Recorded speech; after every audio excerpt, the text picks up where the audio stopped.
പ്രധാനമന്ത്രി നരേന്ദ്രമോദിയെ പരോക്ഷമായി വിമർശിച്ച RSS സർസംഘചാലക് മോഹൻ ഭാഗവത് ചിലർ മനുഷ്യരിൽ നിന്ന് അമാനുഷികരാകാൻ ആഗ്രഹിക്കുന്നു. എന്നാൽ ഈ ആഗ്രഹത്തിന് അവസാനമില്ലെന്ന് മോഹൻ ഭാഗവതിന്റെ പരിഹാസം. പൊതുവേദിയിലായിരുന്നു മോഹൻ ഭാഗവതിന്റെ ഈ വിമർശനം.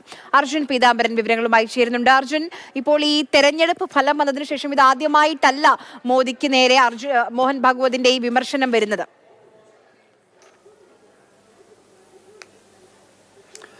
ആര്യ, തീർച്ചയായിട്ടും പലതവണയായി പൊതുവേദികളിൽ RSS പ്രത്യേകിച്ചും സർസംഘചാലക് തന്നെ ഒളിയമ്പുകളായിട്ടും അതല്ലാതെ പ്രത്യക്ഷമായിട്ടുമെല്ലാം വലിയ രീതിയിൽ BJPക്കെതിരെയും പ്രത്യേകിച്ചും നരേന്ദ്രമോദിക്കെതിരെയും വിമർശനം ഉന്നയിക്കുന്നുണ്ട്.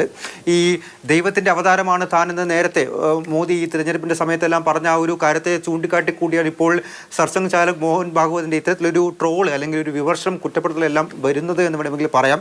ഈ ഒരു ആഗ്രഹത്തിനൊരു പരിമിതിയില്ല അല്ലെങ്കിൽ ഒരു അവസാനമില്ല. ആദ്യം മനുഷ്യനിൽ നിന്നും അമാനുഷികരാണ്, സൂപ്പർമാൻ ആവണം അല്ലെങ്കിൽ സൂപ്പർ ഹ്യൂമൻ ആവണം എന്നുള്ളൊരു കാര്യം പറഞ്ഞു. അത് പിന്നീട് ദൈവം, ദേവത, അതല്ലെങ്കിൽ ഏറ്റവും മുകളിൽ വിശ്വരൂപം എന്നുള്ളൊരു അവസ്ഥയിലേക്ക് എത്തും. അതിന് മുകളിലേക്ക് എന്തെങ്കിലും ഉണ്ടോ, അങ്ങനെ ഒരു കാര്യമുണ്ടോ എന്നുള്ളത് വ്യക്തതയില്ല. പക്ഷേ ആളുകളുടെ ആഗ്രഹത്തിന് അവസാനമില്ല. പലതും ആഗ്രഹിക്കുന്നു എന്നുള്ള കാര്യം നേരിട്ട് മോദിയെ ഉദ്ദേശിച്ച് തന്നെയാണ് എന്നുള്ള കാര്യം വ്യക്തമാണ്. പക്ഷേ ഒരു ഒളിയമ്പ് എന്നുള്ള രീതിയിലാണ് ജാർഖണ്ഡിൽ ഒരു പൊതുപരിപാടിയിൽ ഇത്തരത്തിൽ മോഹൻ ഭാഗവതിൻ്റെ ഒരു പരാമർശം, ഒരു പരിഹാസം വന്നിരിക്കുന്നത്.